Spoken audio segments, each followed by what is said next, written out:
Sugar, when you hear the word entrepreneurship, what comes to mind?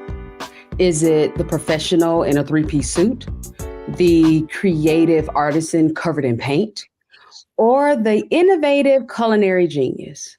Truth is, entrepreneurship is not one size fits all. And you might be surprised at the many unique styles that entrepreneurship can take. Whether you work a 9 to 5, have a side hustle, are an entrepreneur, or you are thinking about embarking on the entrepreneurial journey, this episode has something for you. Because today on A Balanced Life, we are unpacking all things entrepreneurship, the good, the bad, and the ugly truth.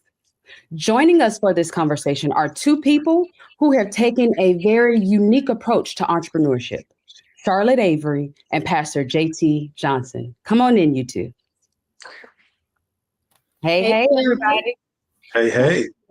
Good to see you guys again. It's been a minute since the three of us have been able to sit here and just chat like family.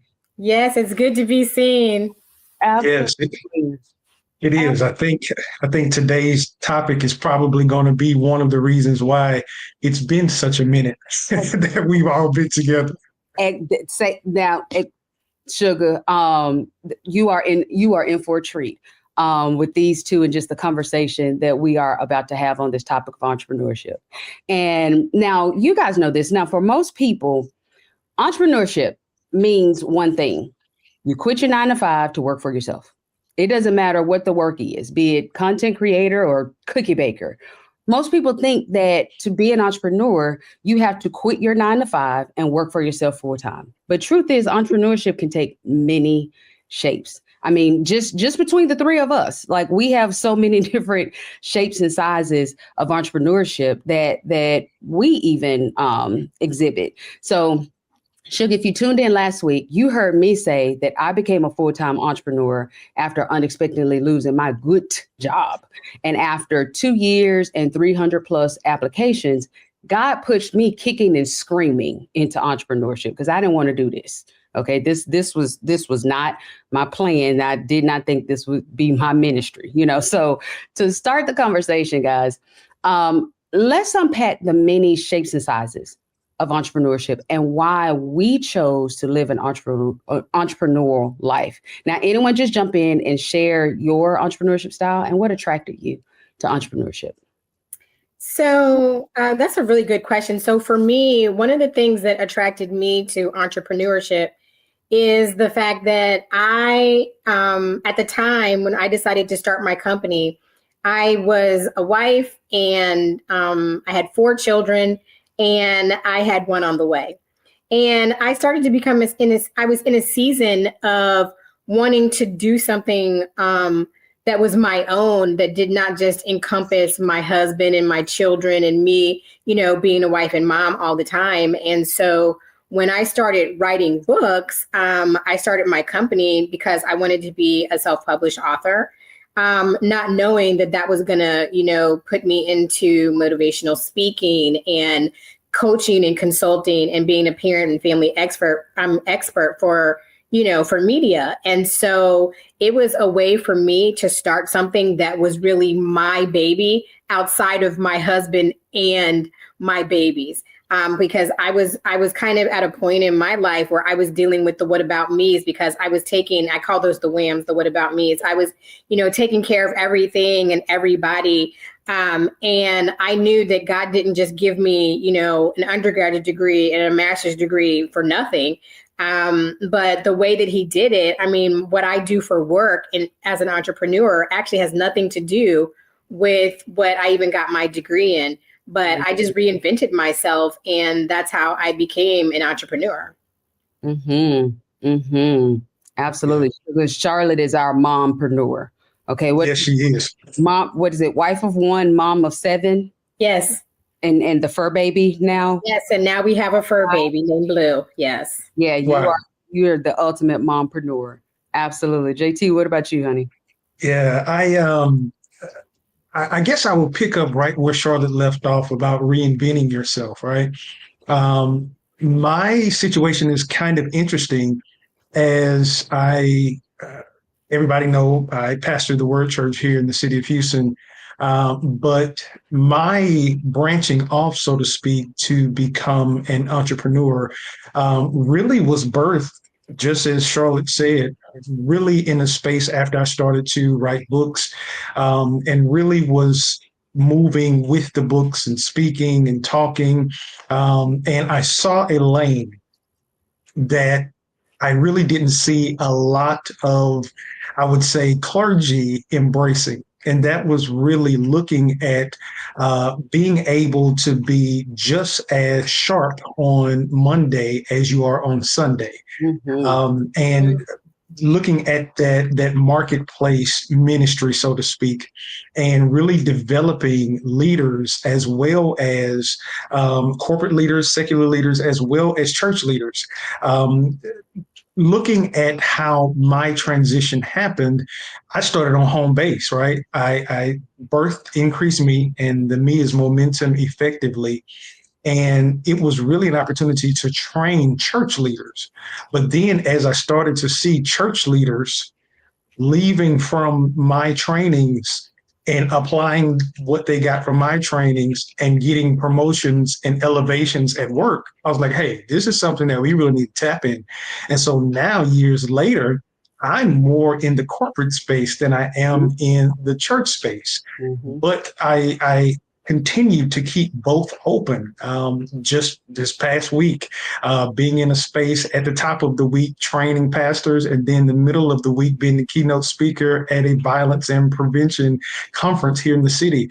And it just continues to unfold. And so one of the things that I would say in entrepreneurship, just as you alluded to, Dr. T, there is no right and wrong way.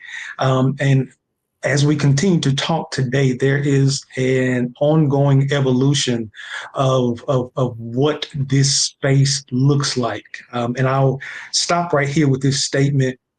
Steve Harvey said years ago, he said, you better make sure that if you are a seed, you're planted in soil and not in cement. He said, because if you're planted in cement, you have to stay what you've always been. But if you're planted in soil, you'll give God an opportunity to give new fruit to the tree. And so if nothing else comes out of this conversation, please watch where you planted. That's so good. JT just took us to church. I know. I'm back. Right off the bat, right off the beginning, Sugar. I told you. I'm going to tell you, Sugar, go ahead and get your pen, your paper, your pad, because some jewels are really about to be dropped today. JT, I think it's very important what you just said, because we put ourselves, particularly our leaders and pastors and bishops and clergy, in these boxes and squares that if you are in the church, it has to look like this. If you are in the marketplace, it has to look like this. And so your unique perspective of being in the church and in the marketplace, I think is so powerful to display, because a lot of times we don't even give ourselves the time to even think about it in that way. It's just, we're just following what we've seen other people do, or even saying that it's wrong to do that, that they can't.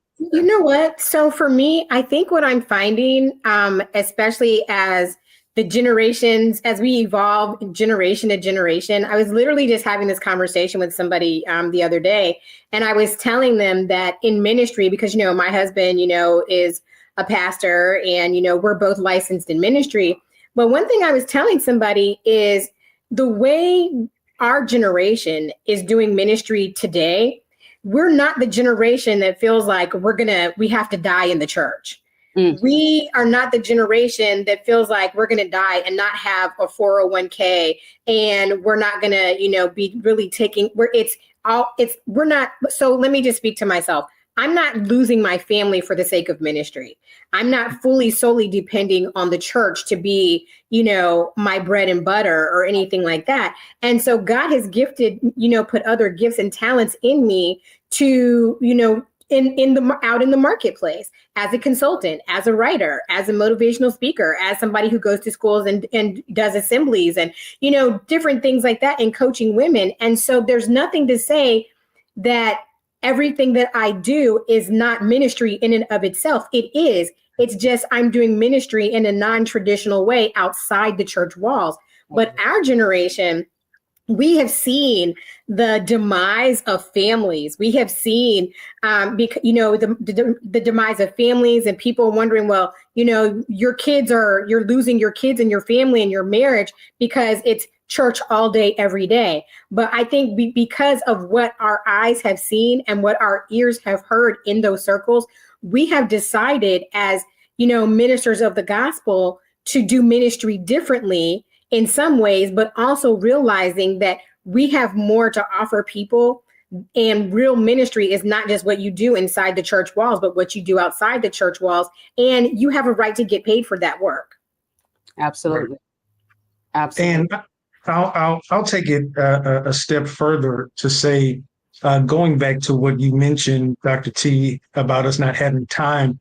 I think what has happened, to Charlotte's point, in this space, we have accepted the freedom to exercise within our gifts.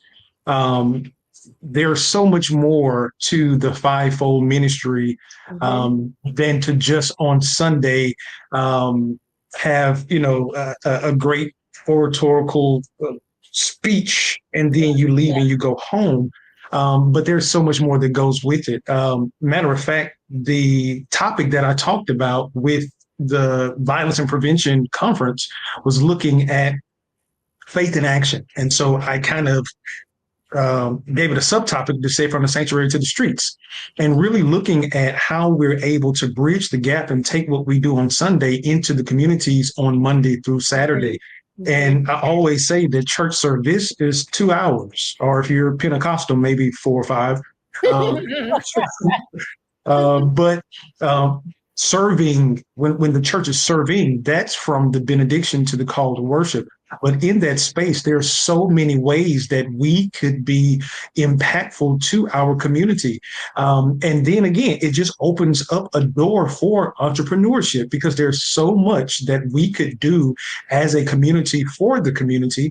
And one thing that I will always say, and this kind of goes past just having the conversation of clergy or faith leaders being entrepreneurs, but whoever you may be that's watching the show, what gift do you have that's not being monetized? That's the question that you have to ask, because you could be watching this show on your lunch break, working for somebody else. But could you be taking a portion of that paycheck that you get, those 40 hours per week, and invest some money back into yourself and now figure out a way that you can monetize your gift? I always say that your gifts are in your hands, right? He has given us the ability to create wealth. Creation normally happens with a thought, then thought is followed up by action. And so many of us are sitting on our hands rather than using our hands. And so when you really just look at, do a self-assessment of yourself, you could be 6 months, a year and a half away from moving away from that cubicle and stepping into your God-given assignment. I Absolutely. love that. I mean, basically, Sugar, what we saying is you can be a mompreneur, you can be a pastoralpreneur, you can be a full-time entrepreneur, you can be a working entrepreneur, work that 9 to 5 and then come home and work your 5 to 9 for your business, whatever. A workpreneur, Entrepreneurship is not a one size fits all, and it doesn't necessarily have to be the thing that you went to school for. Charlotte said she's doing something that she didn't even, go to school for. So giving yourself the permission to be flexible and really just take a look, like Pastor JT said, what is in your hands? We've been called to be the salt of the earth, not just the salt of our degrees or the salt of the 4 walls of the church. We've been called to be the salt of the earth. And so those gifts that we have, Sugar, is really the foundation for your entrepreneur journey that you maybe haven't even considered. Okay, now we have to take a break. I hate to do this, but we have to take a quick break. And when we come back, we will dive into all of the good things about entrepreneurship when we come back after this.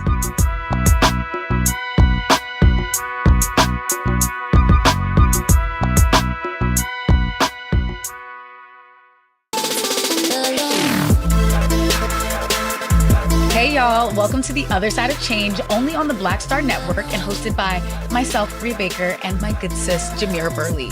We are just two millennial women tackling everything at the intersection of politics, gender, and pop culture. And we don't just settle for commentary. This is about solution-driven dialogue to get us to the world as it could be and not just as it is. Watch us on the Black Star Network, so tune in to The Other Side of Change.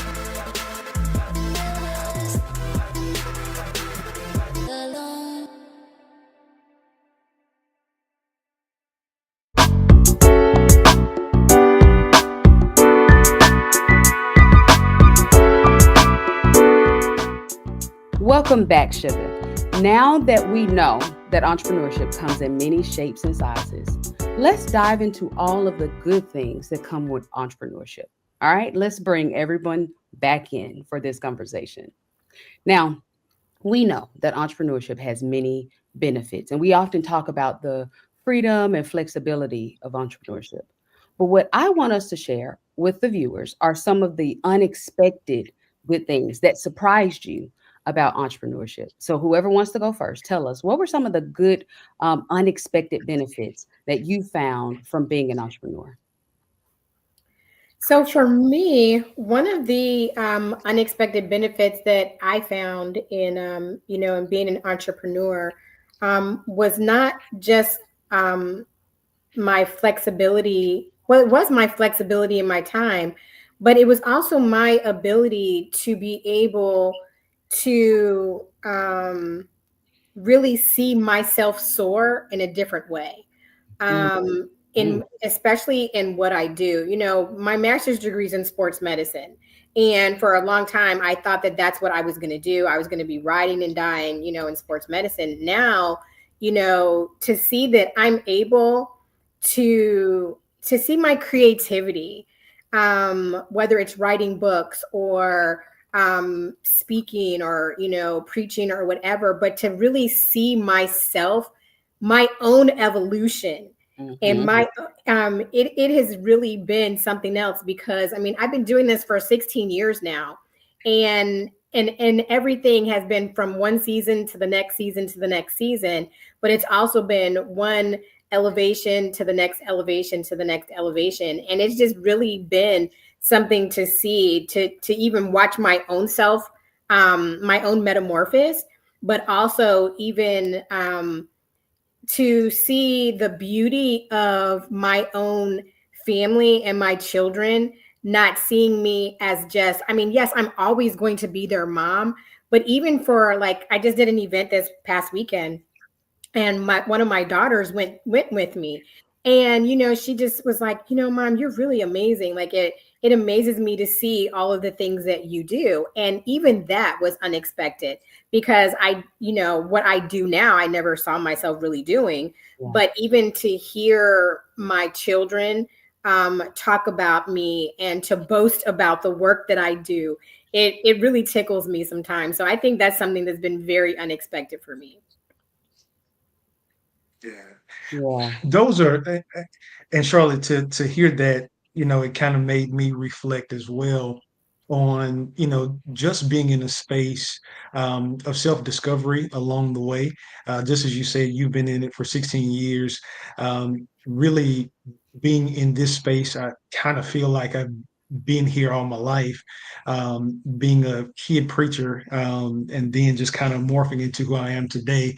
But in saying that, being able to look back and see the growth that has happened, those things that pop up on our phones as notifications, especially social media. Facebook got this thing called memories, right? Mm-hmm. And sometimes those things come and they make you real salty. And not like the salt of the earth that Dr. T was just talking about. But then sometimes it comes to remind you just what has happened over the journey, and how you've gotten to where you are today. And I think that that's one of the unexpected things, right? And if I can just be real, and, I don't want this to seem cliche-ish, and this is not, motivational speaker JT, but just being honest. When you look back at the journey, it is good to be able to see the resilience that it took for you to get here that you probably didn't even know you had. Like Mhm. on this journey, Mm-hmm. it's we look at good things as accolades. We look at good things as the featured articles. We look at good things as being on the stage. But man, when you really look at it, that good thing is I didn't crack. I didn't lose my mind. Mm, Yes. I didn't grab nobody by the collar. mm, I think but I'm but Yeah. but but to be able to see where I am today, still in my right mind, Yeah. still having the opportunity to do what I feel like I have been called to do. Yes. And then to your point, Charlotte, I was that young preacher that gave everything to my church, and even to the point where one of the hardest lessons that came to me and hit me real fast was when my oldest was sick, and I remember him being asleep on the back pew in the church, and I'm just working. My wife and we doing ministry for the Lord, and the next day he woke up, and I was just like, man, we got to take him to the doctor. This ain't just a regular cold. Come to find out, he had pneumonia. One lung was full, and the other one was filling, Mm. and it really caused me to really say, Jamel, if something happens to your son in the name of ministry, will you be able to live with yourself? And Mm-hmm. so what has happened now is I am still being as impactful as I can be. I'm still being a blessing to the world. But what entrepreneurship has done, it has given me the ability to create boundaries. And Yeah. that is an Oh, that's so good. unexpected, that is an Yeah. unexpected gift that I didn't know that I needed. Yes. But again, um, entrepreneurship will humble the best of us, but it will build us into the giants that we were always created to be. Yes, giant JT, absolutely. And humbling. Yes. Before we jumped on, Charlotte and I were having a conversation. And I was telling her something that I'd seen somewhere about the difference when you say, I'm broke and you got a 9 to 5, as opposed to I'm broke and you're an entrepreneur. Those are two Yes, Lord. different brokes. Okay. The 9 Two to 5 different roads. is I'm broke right now and I'm waiting on Friday for my paycheck. The Yeah, entrepreneur broke is I'm broke and I don't know when the client, and I tell that, so I repeat that here because the unexpected benefit for me was the faith, my connection with God went yeah, through the roof, and I yeah, was raised in church, have known, had a relationship with God my entire life. Yes, I know Jesus Christ died for my sins, but it is different when you are out here on this entrepreneur journey and it ain't nobody but you and Jesus. When yeah, you Literally. all that you can do and the phone still ain't ringing, the yeah, clients still ain't coming, and you got to sit and say, okay, Lord, what are we doing? And then yeah, he give you some instructions like, oh, go invest in this computer system or this course or this, and you going, yeah, sir, I got $2 in this bank account, and how we Yes. gonna make it happen? And then it happened, and you see him come through. Sugar, that yeah, takes your faith yeah, from wherever it was all the way up to glory. Okay. And yeah, so Yes, literally.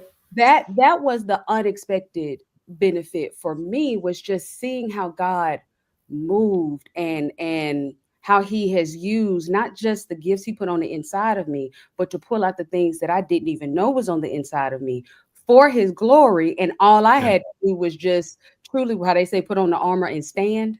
yeah, Learn Yeah. how to truly do that, how to truly be a woman of faith, how to truly be obedient to Yeah. God, yeah, how to truly hear his that yeah. still small voice. All of that went to a whole nother level through Yeah, entrepreneurship. if you're an entrepreneur, I will say this, and I know that we've had church several times throughout the course of these shows, but if you don't have a relationship, and I'm not telling you who you got to have a relationship with, I am open to the freedom of religion. God bless you.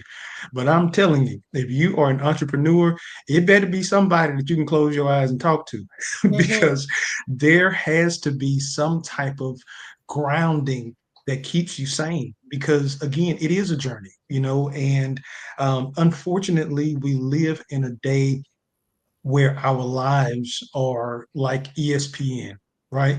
Um, we only show the highlight reels, right? We only show the good side of it, right? We show us with the picture of the audience and we're presenting.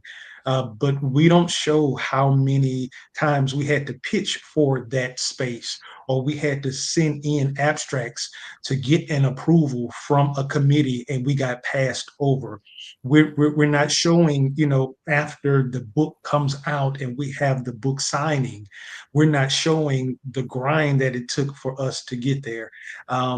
Even those who may not necessarily be in the lane that which we are in, but even if you're an entrepreneur and you've moved from selling online to now you have a food truck, or you have a brick and mortar, or you moved from just doing t-shirts to now you are a major brand, we show all of the end results, but we never really show that process. And I can tell you, people who have gotten to some sort of stability in their entrepreneurial journey, some sort of return on their investment through the journey, they have had some rough nights and they have had some tears in their eyes. They have had some people that were saying that they were going to invest in, so people that were supposed to be with them, who started off with them but left them when it got hard.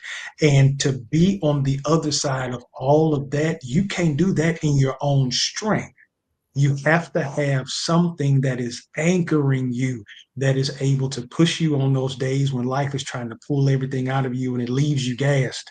You got to have somebody that will fill the tank back up. So I suggest, or matter of fact, I strongly encourage you to have some sort of relationship with the higher calling, to be able to call you higher, because other than that, this journey, again, will humble you. Absolutely. It'll bring out trauma and triggers that you didn't even know was there. Okay. Sugar. Now JT kind of alluded to something in terms of the struggles of entrepreneurship and the unexpected battles that we have to fight. All right. Now, we're going to take a quick break, and when we come back, we're going to go into that a little bit deeper. So don't go anywhere. If you didn't get your pen and your pad, now is a great time to go ahead and grab it, because there's so much more to come after this.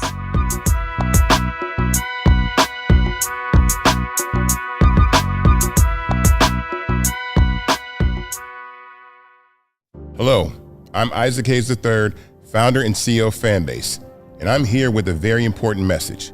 We are at a turning point in the Black community where we must have equity in the apps we use that scale to billions of dollars.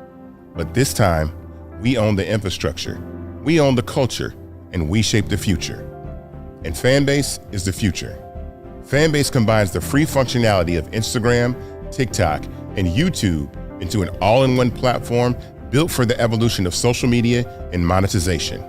With over 1.4 million users, that's real proof that we are shifting the conversation of tech ownership and equity for creators. So right now, I want you to go to startengine.com/fanbase and invest today. The minimum to invest is $399. That gets you 60 shares of stock in Fanbase at $665 a share. This marks a turning point in Black ownership of social media. If we don't take this opportunity to own social media right now, we will always be customers to our own creations. And that can't go on. So once again, go to startengine.com/fanbase and invest today. We must own the platforms where our voices live, our stories matter, and where our culture drives the world. Thank you.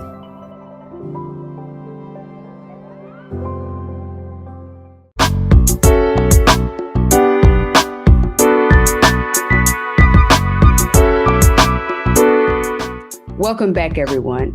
Let's go ahead and bring everyone back in for this conversation, because now it's time for us to get into the nitty-gritty and talk about the downside of entrepreneurship. Okay. Now, in this age of social media, where everyone is showing their wins and hiding their losses, we can get an overly glossy view of entrepreneurship. Okay. A lot of people think it's just like, oh, it's entrepreneurship. You can do whatever you want. And so Sugar, we finna take some of that shine off. Okay. And share the bad side, quote unquote, bad side of entrepreneurship. Now, tell us, what are some of the less than desirable aspects that you've experienced during your journey as an entrepreneur? And JT, you actually alluded to one where someone says, oh yeah, I'm invest, and then they don't ever show up, so what are some that you guys have experienced? Yeah, for me, it's been interesting. Sometimes it makes you feel like people don't know what to say. So they just, say what they think you want to hear. And so you've had conversations with people where it's almost kind of like you go on an interview and you feel like you knocked the interview out of the park and you are about to land the job only to get that email to tell you they're going with another candidate. There have been times where conversations have happened, right? And it was almost as if you're a shoo-in and, we're going to get you here. We're going to do this. And it never comes through. Oftentimes people, because it's going to take people to help you do what you do. But sometimes I feel that a lot of entrepreneurs lose the drive to be successful, or they lose the drive to continue to do what they first believed that they could do, is because they expected the support from people that was closest to them. And those lessons come at you real fast and real quick. So I want to give you that up front. There are a lot of people that will support you that you don't even know. And there's a scripture in the Bible that tells us that if we give, it'll be given back to us. I think we hear that a lot. But it said that in of the B clause says that men shall give into your bosom. It didn't say men with your last name. It didn't say men that you went to school with. You just give. And I want you to think about this. Everything you do is a seed that you are planting. So if you don't release that gift, or you don't release that book, you don't release that product, the kingdom doesn't have an opportunity to return back to you good measure, pressed down, shaken together, running over, because you've hoarded it and you've kept it. But don't put a face on who you think the man is supposed to be, because you will be let down every time. The other thing that I was saying, I'll pass this on, or pass it on to Charlotte. I wouldn't necessarily say this is a bad thing, but it's something that you're going to have to accept and learn real quick as an entrepreneur, especially if you are looking to do entrepreneurship full time and you don't have another source of income coming in. It ain't 9 to 5. It is 25/8. 25. Man, and you have to be ready for the grind. You have to be so sold out in who you are attempting to become that there's going to have to be some no's. There's going to have to be some no's to some girls' trips. There's going to have to be some no's to the cigar lounge. There's going to have to be some no's so you can eventually say yes to the life that you want to live. So those two things that I will say, some hard truths to this journey, that everybody that start with you won't end with you. But please make sure that you leave space open to develop new relationships along the way. And then the second thing is please don't go into this thinking that it's going to be a 9 to 5, or entrepreneurship is the easy way for you to sleep in late, that you can just casually show up, because if you're not being intentional about this journey, you're going to be putting in an application somebody else's job real quick. Charlotte, before you jump on that, because I feel you coming, Sugar. I feel it. Sugars, I really hope you heard everything that JT just said. When you sow, you don't know where you're going to reap from.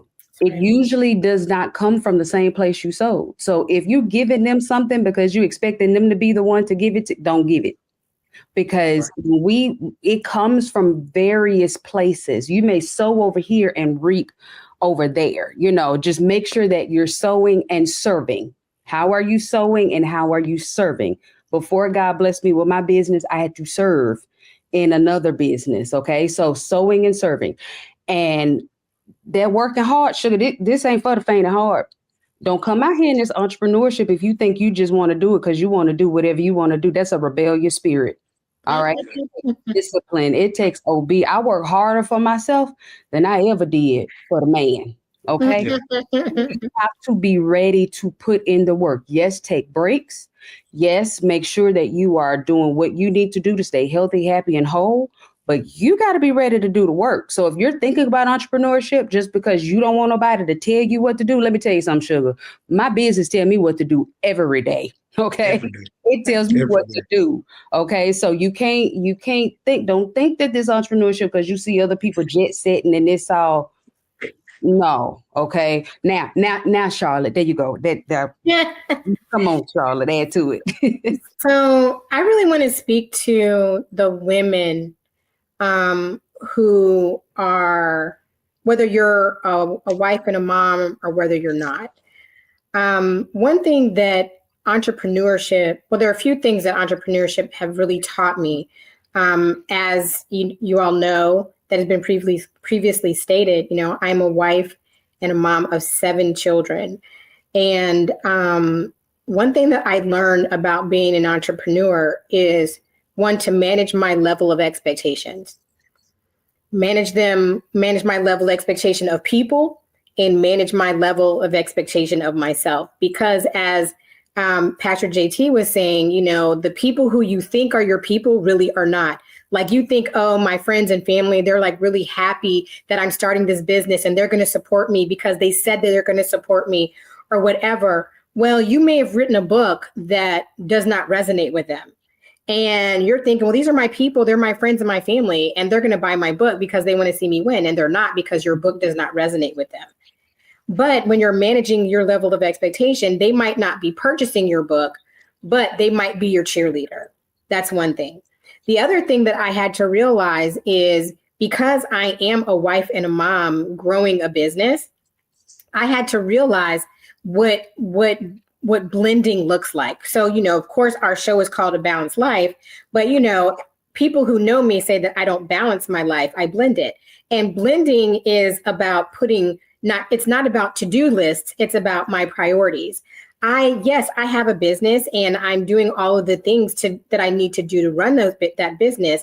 But before I had my business, I was a wife and I was a mom, and I can't just go rogue and go and work on my business and forget that I have this husband who needs my time and attention, and I have these children who need my time and attention. So for me, my life is about priorities. My life is about what entrepreneurship looks like to me is, it looks like a smoothie. It looks like, okay, today I'm working on the strawberries and I'm going to add in some blueberries. The priority is the orange juice or the water, and it's all going into the blender, but there may be more contents of one thing more than the other, which is the priority.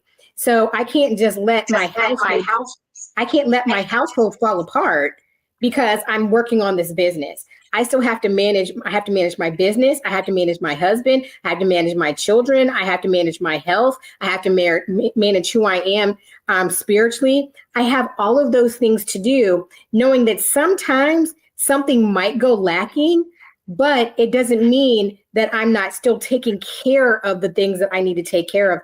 Balance to me really doesn't exist, because balance means that you're giving the same amount of time to each and everything in your life. And that's not the reality that I live in. So, and I don't think that's really the reality that most people live in, even though we're always talking about balance. And so I think for the most part, when you're a woman and you're you're really pushing towards, starting your own business and doing your own things, you've got to look at your reality. You've got to look at your priority. You've got to really be able to come in and say, okay, God, help me and show me how to blend this together so that I can still work in the purpose and the places that you've called me to do and who you've called me to be. Absolutely. I love that, Charlotte. If I can just, the big thing that I heard that I would encourage every person that is looking to start the journey, or if you're on the journey, the thing that I will ask you to do, if you're looking to start, make sure that you do as the Bible said, woe to the man that does not count the cost, right? He'll start building the house and all he'll have is the foundation. And then you go back years later, you don't see window panes, you don't see doors. All you see is that same foundation, because he had a grand opening and then quickly had a grand closing. So the best thing that you can do is be a student in what you are attempting to do, and then make sure that you are planned out and organize your day. Organize your week, spend some time with you and making sure that you don't lose you in the process. That's one thing that I think that I caught that was so huge as you were talking, is that to be a mom of seven, a wife of one, and then now to have a fur baby.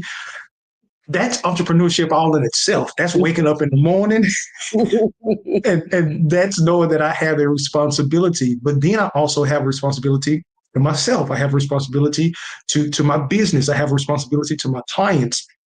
And if there is no organization in life, that will drive you crazy. But being organized, you're able to show up for everybody else, not lose yourself, and still be who God has called you to be. Oh, JT, that was so good. And I hate to do this, Sugar. I promise you, I hate to do this because I know it is so many good nuggets and gems that are priceless right now, but we have to take a quick break. And when we come back, we will be uncovering the ugly truth about entrepreneurship when we come back after this.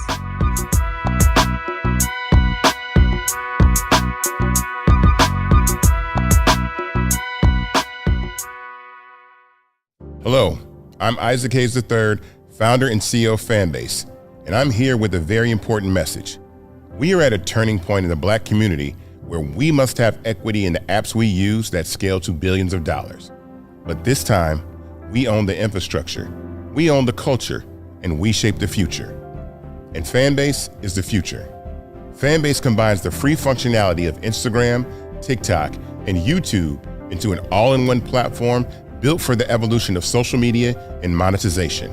With over 1.4 million users, that's real proof that we are shifting the conversation of tech ownership and equity for creators. So right now, I want you to go to startengine.com/fanbase and invest today. The minimum to invest is $399. That gets you 60 shares of stock in Fanbase at $665 a share. This marks a turning point in Black ownership of social media. If we don't take this opportunity to own social media right now, we will always be customers to our own creations. And that can't go on. So once again, go to startengine.com/fanbase and invest today. We must own the platforms where our voices live, our stories matter, and where our culture drives the world. Thank you.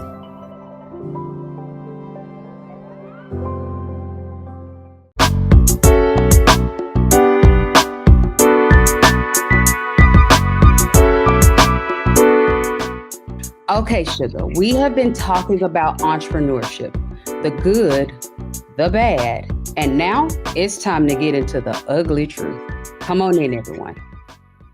Now, when I say ugly truth, I'm talking about those aspects about entrepreneurship that most people don't want to hear, that we didn't want to hear, at the beginning, like those not so great moments that we were just talking about, those bad, and this is why I put them in quote, those not so great moments turn into extremely great lessons. All of them. We don't want to experience them, but it's like we have to go through them in order to get the lesson or the training or that wisdom that we need in order to sustain in this thing called entrepreneurship. So that's like an example of what I mean when I say the ugly truth. Okay. And that's just one. So I want you guys to just jump in and share with the viewers, what are some of the other ugly truths about entrepreneurship that are not often talked about? So one of the ugly truths about entrepreneurship is that, if it doesn't work the first time, you have failed.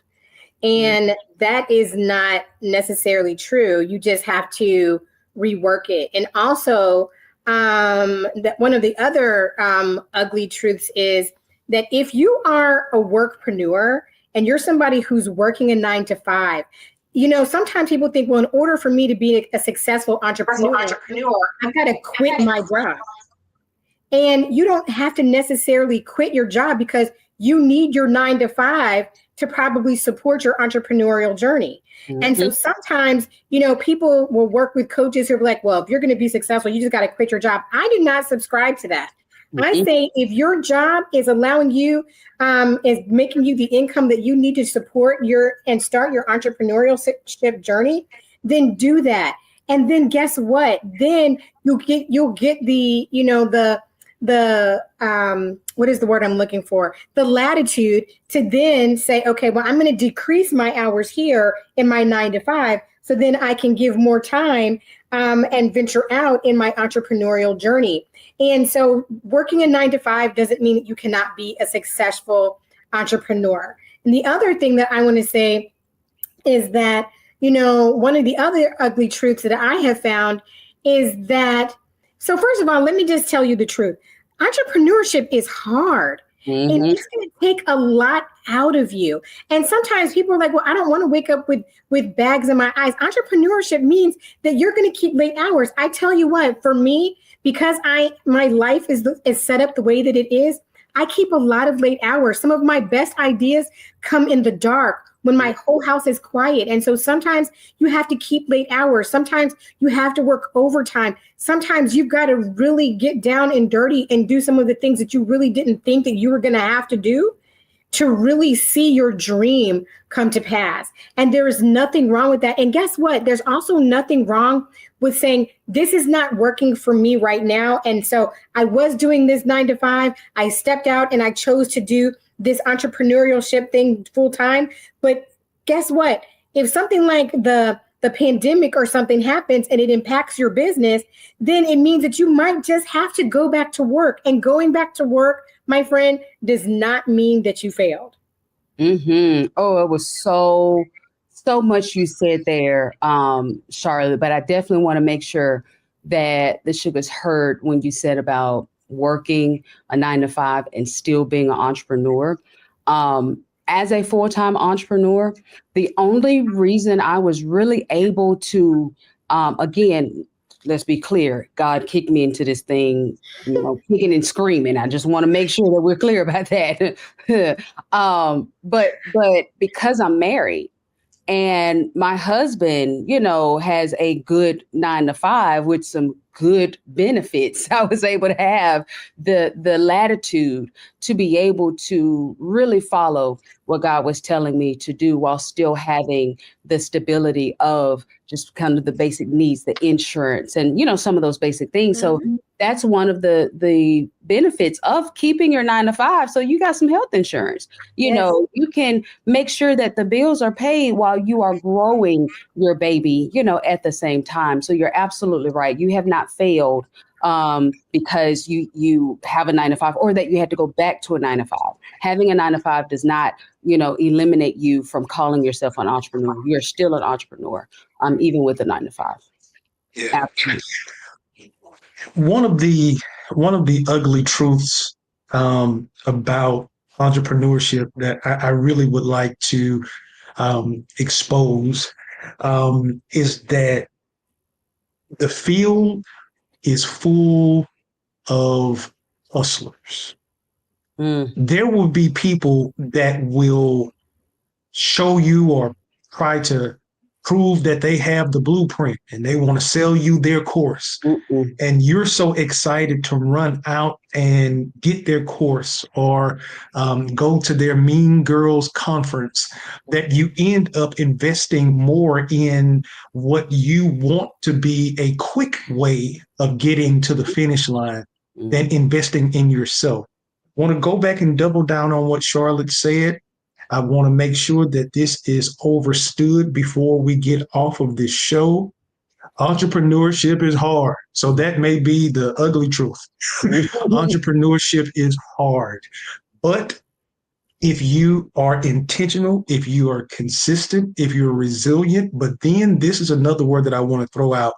If you are adaptable, yes, you will be successful. There was a guy that I was on a podcast with, and he gave a statement, and I think it was probably doper than anything I said on the podcast.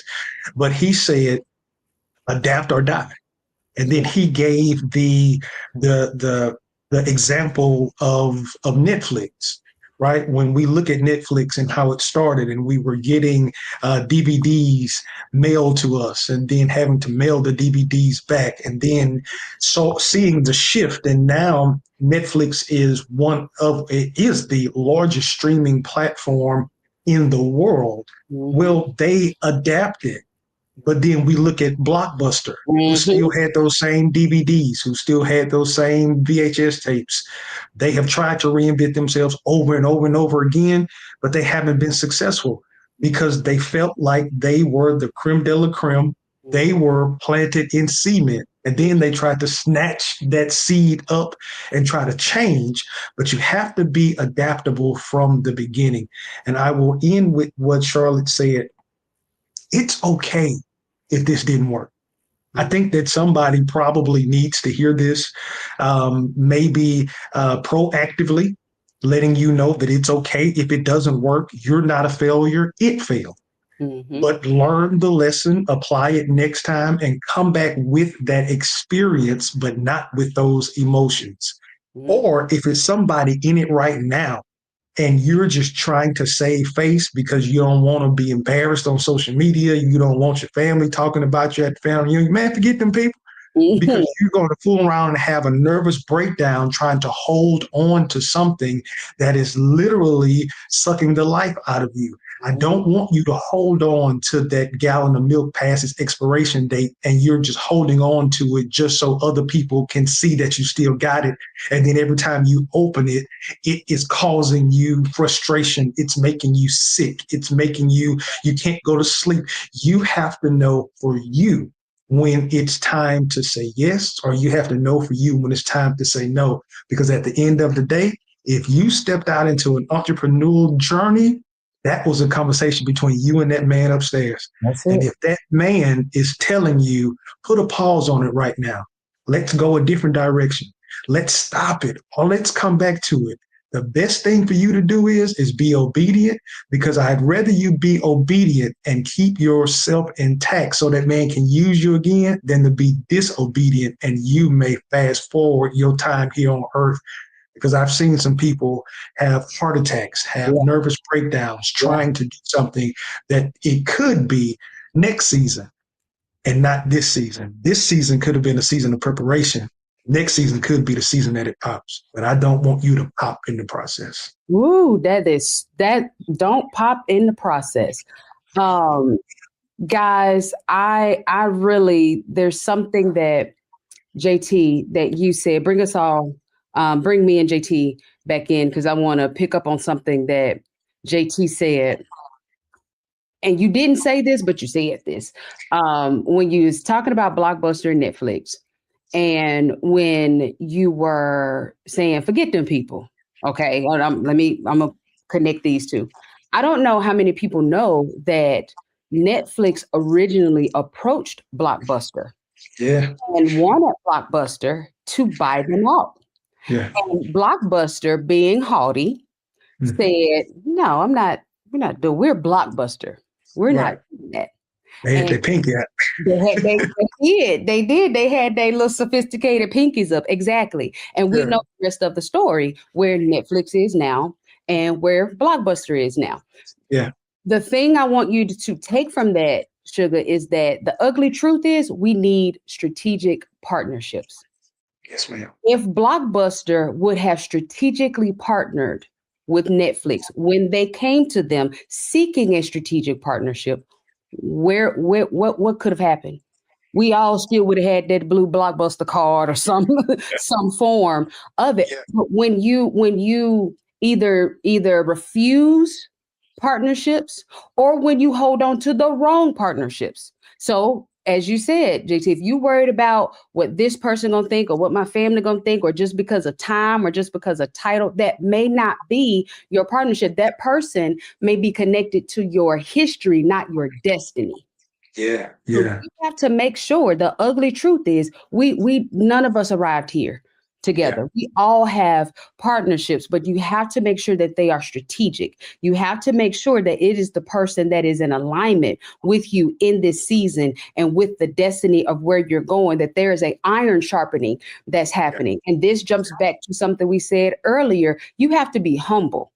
Yeah. You have to know that you ain't got it all. I always say I'm the best life coach on this side of glory among a bunch of amazing coaches and amazing therapists. So you have to be able to pop your collar, but also know that you need other strategic partnerships around you, that we all pop in our collar. We are all walking in our calling. We are all going after, our purpose. And so making sure that you got those partnerships. Don't think you finna get out here and do it by yourself for yourself because I want to do. No, we all need strategic partnerships. And without them, you are either go the way of Blockbuster, or you could be Netflix. Yes, It's choose which one you're going to be. And I know that was a tough one. I know that was a tough word, but that's one of the things I think we miss out on because we get in our own way that we're talking about entrepreneurship as well. So Jesse, I got a question for you. Yes, ma'am. If you had to do it all over again, would you still choose entrepreneurship? Yes, Lord. And the reason I would do it is because I have been afforded opportunities that I wouldn't have gotten if I was just, in my field, business administration, marketing, trying to help somebody, build their website or give them a different eye to look at a marketing approach. And I probably could have been impactful helping somebody get their vision out. But I don't think that I would have been fulfilled. Yes. This is what is giving me fulfillment, to be able to look at how God is using me in so many different ways. And we had that thought process over the years, you got to have 7 streams of income. Well, what God has shown me is I need you to stand and be available, and I'm going to pull 7 streams out of you. And he can pull 7 streams out of you with the same product. Okay. He can pull 7 streams with one book. Okay. And so if you make yourself available, God can use you to change the world. And so I'm grateful to be on this journey. So if I came back and God asked me, do you want to go back and do it all over again? The only thing I'm going to ask him to do is day one, let me come into the world with all of the knowledge that I got. Because I'll be a cold joker at 2 years old. Okay, King Solomon, give me that wisdom, Lord. Give me. That's all I want, man. That is it. Yeah. I would say the same. And this is coming from the person that wanted no parts of it, that did not want to be an entrepreneur. It was the last thing that I wanted to do. And I would say I would absolutely do it again for all of the reasons that you just said, plus the fact that I don't think I would have been able to become who I am today. There would be no Dr. Tierini if I didn't walk out that entrepreneur journey. And I'm not talking about the brand Dr. Tierini. I'm talking about the Dr. Tierini, the me that I am right now that's talking to you.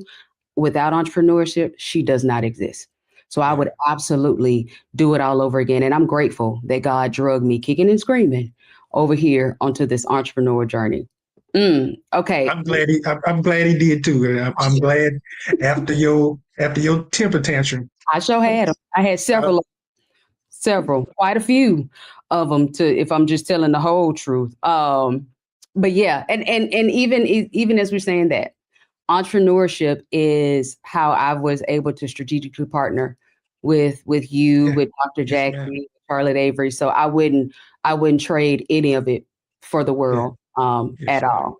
Absolutely. Okay. Well, listen, Sugar, today we have told the truth, the whole truth, and nothing but the ugly truth about entrepreneurship. I hope you took some good notes because our experts were dropping gems all over the place. All right, Sugar. Now we have to take a quick break, but don't go anywhere. I'll be back after this.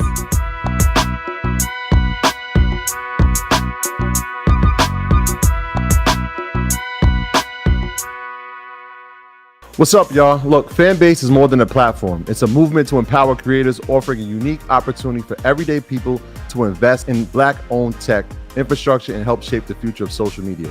Investing in technology is essential for creating long-term wealth and influence in the digital age.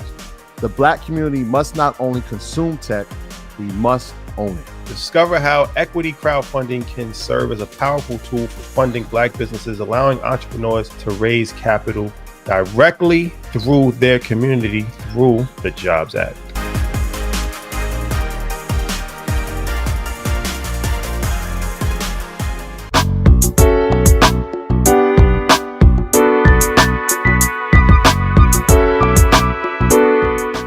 Welcome back, Sugar. Today, we took a deep dive into entrepreneurship, and our guest taught us that when it comes to entrepreneurship, there are many styles you can choose from. Everything from full-time entrepreneur and a working entrepreneur, a pastoralpreneur, or a bombpreneur. There is no right or wrong way to approach entrepreneurship. But regardless of the style you choose, you must be ready to celebrate the good moments, turn the bad moments into your biggest lessons, and have the courage to embrace the ugly truth, understanding that all of it is a normal part of the entrepreneurial journey. Thanks for joining us today, Sugar. See you next time.